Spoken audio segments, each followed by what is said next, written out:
Welcome, I am Brittany. So it's almost March as I'm recording it. This is like February 26th, I think. And how are you doing with your New Year's resolution? So I read an article in the New York Post that said that the average American gives up on their New Year's resolution by February 1st. Actually, it was before February 1st. And the number one reason was due to discipline. I want this year to be the year that I see a significant change in my life. So in this video, I'm just going to show where I'm at as far as with my vision board, how it's really been helping me so far, how I've been utilizing it to help me as far as achieving the goals I want to achieve this year. And then I'm going to give you guys the 5 tips that have helped me in the past and that I'm going to continue to use in the future, especially this year, of course, to achieve the goals that I want to achieve for the year. So this is my vision board for the year. Not even sure if you can see it because I cannot see myself, but I'll put it up on the screen, a screenshot of it. So basically what I did, I wanted a more simplified version of a vision board. And at the beginning of the year, I didn't try to make it, oh, on January 1st, I have to make it on January 1st. I kind of made it the next week and I kind of took my time with making it. I would just go on Pinterest when I felt like some type of inspiration strike, or I had a thought of, oh, I want to include this on my vision board, and that's kind of how I made it. The video I watched, which I'll link in the description box, is from Erin on Demand. So I did that, but I kind of still did it in my own way. So I kind of did it in categories. At the top was like the most important thing that I wanted to achieve for the year, which is abundance. And then under that, I put freedom, peace, and my home life. So I just feel like my word for the year is abundance. That's like the number one thing I want to achieve for the year is abundance, because I feel like that is going to lead to me having more freedom and peace in my life and lead me to the home life that I desire. So I put that at the top, and then I put things that I feel like would give me freedom or peace, or like how I would lead my life if I had more freedom and peace.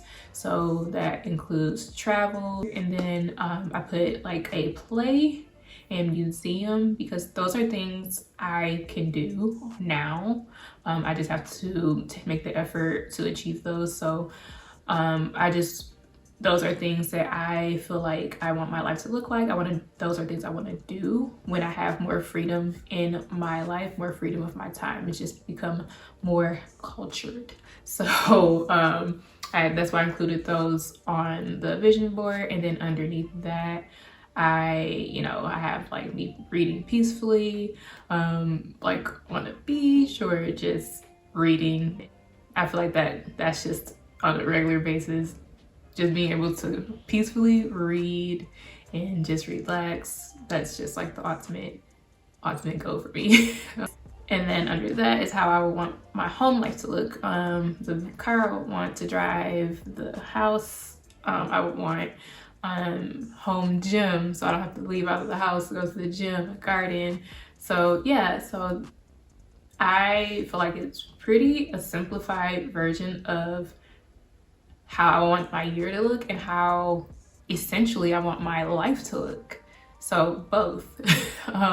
That is my vision board. And how it's been helping me is I made it as a screensaver.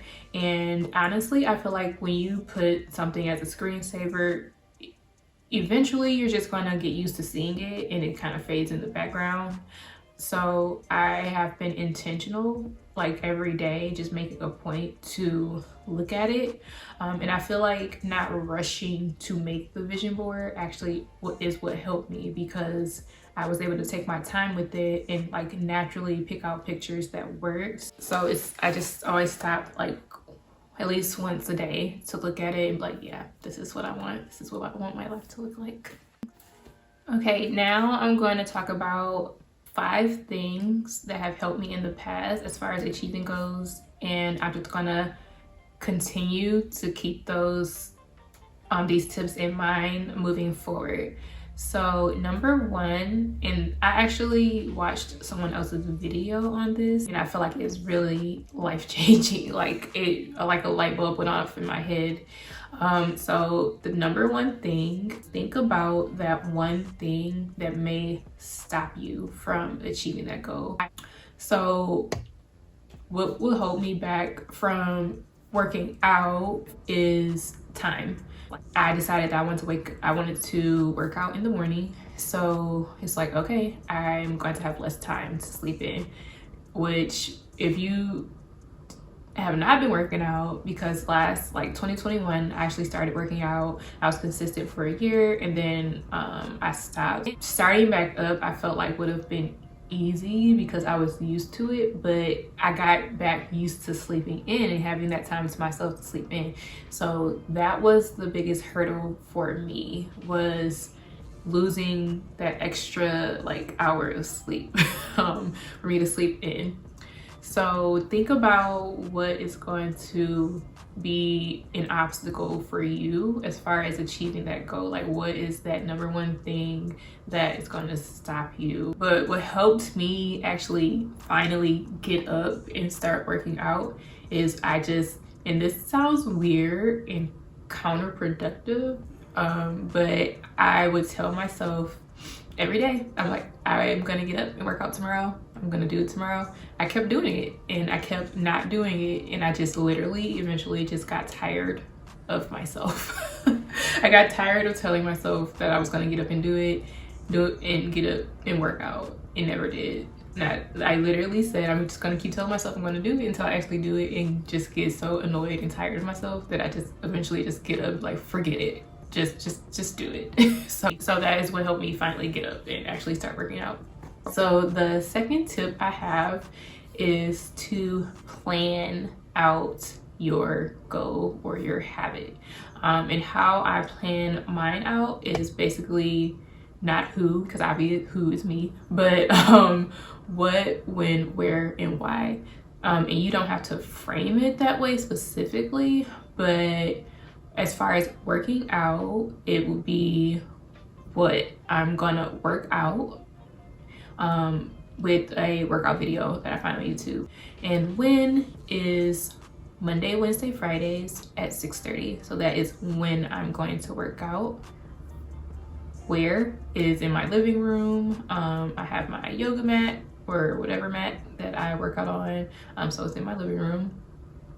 And why? Because it's pretty superficial. I'm gonna be honest. I want to look fit for the summer. I want to look snatched for the summer for my birthday. So that is my real driving force, because to say in old age I want to be healthy in old age, yeah, theoretically I do, but it's kind of hard for that to be a driving force for me, because I'm not seeing any health. I don't have any health issues, or there's no health issues that's taking effect, but I have to be really honest with myself. I want my body to look nice. So for me, in the summer, for my birthday. So that's why I want to start working out and get in shape and get healthy. Yeah, it's pretty superficial reasons, but whatever. If that's going to make me work out and start eating healthy, then that's what it is. So that's my what, when, where, why. Just have a plan. Literally write it down, have a plan, know what you're gonna do. So when you get up and you actually go to do it, you're not confused. You know what you're doing. So that's gonna make you more likely to go do that thing. The third thing is to either make your goal or that thing that you're trying to stop doing or start doing, either make it more accessible or less accessible. So for instance, with me working out, I want as few obstacles in my way that will stop me from working out. So I want to keep things more accessible. So I know So I know I'm not gonna get up and go to the gym. I know that I'm not gonna get up and get in my car and drive to the gym. That's why I'm gonna work out in my living room, because it's easy access. I literally just have to walk a couple seconds, a few steps to my living room and work out. I do not change into workout gear. I work out in my pajamas. It just makes sense to me. Like, why am I gonna take off something just to put something else on for like an hour just to take that? No. So I just work out in my pajamas, walk to my living room, work out in my pajamas. I have my mat right there in my living room. I never put it away. It's like tucked in a corner. So my weights and my mat are right there. I try to have a podcast ready to listen to when I work out, so I'm not looking for that. I already know what video I'm gonna pick out. So it's just making things as easy as possible, as accessible as possible if you're trying to achieve a goal and start something. Just have as little obstacles in your way to get that started. If you're trying to stop something, it's make it less accessible. So for me, as far as buying junk food, when I grocery shop, I do not put any junk food on the list if I'm trying to stop eating junk food. So in that case, if I don't put any junk food on the list, if I have a sugar craving, if I want something like ice cream, cookies, I would literally have to get in my car and drive to the store and go get it. I'm lazy. I'm not gonna do that. So that is how I make it less accessible to me as far as like with junk food and eating junk food. The fourth thing is to start small. So when I started working out in January, I basically told myself, don't even worry about it. Monday, Wednesday, Friday, just work out for 15 to 30 minutes. Just easy workout. I just allowed myself to get back used to working out. Then in February, I said, okay, I'm gonna work out for 30 to 45 minutes, Monday, Wednesday, Friday.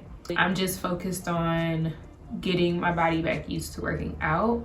And then March, I'm going to really start adding like more, just go harder, basically. I'm going to try to go harder in March.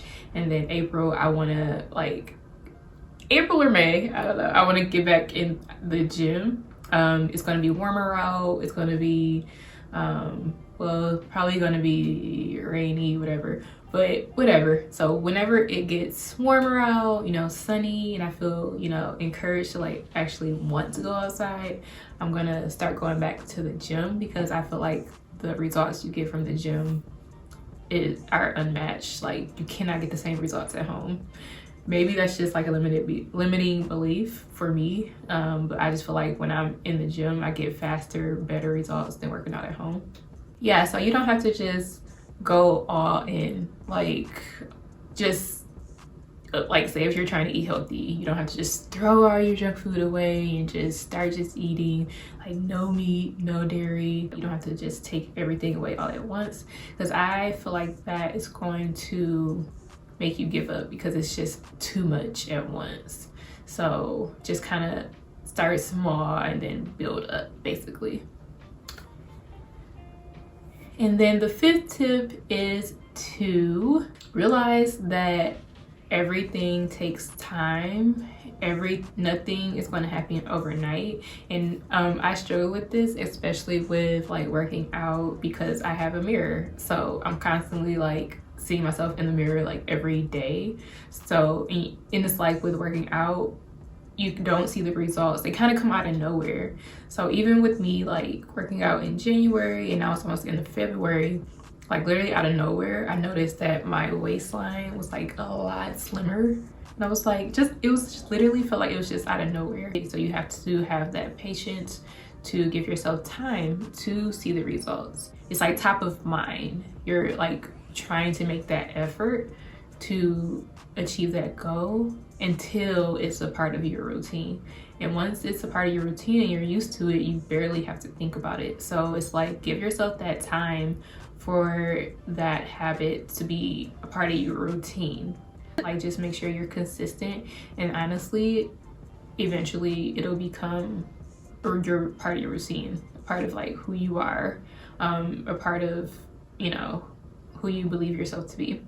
So just to recap those 5 tips: number 1, what is going to be your biggest challenge that stops you from achieving that goal or starting that habit? Number 2 is, what was it? Plan for your goal or habit. What, when, where, why. Number 3, make that habit or goal more or less accessible depending on if you're trying to start doing something or stop doing something.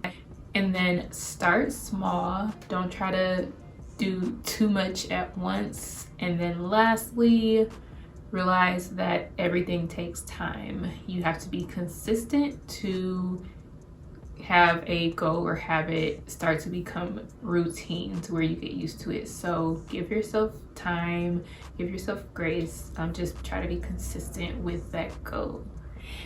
And that's all. Hopefully these tips help you. I know they have helped me in the past become more consistent with like the goals I want to keep or habits I want to start. So let me know, have you tried any of these tips before for yourself, or are there any tips that you would find would be the most helpful for you? Just let me know. And thank you so much for watching. Bye.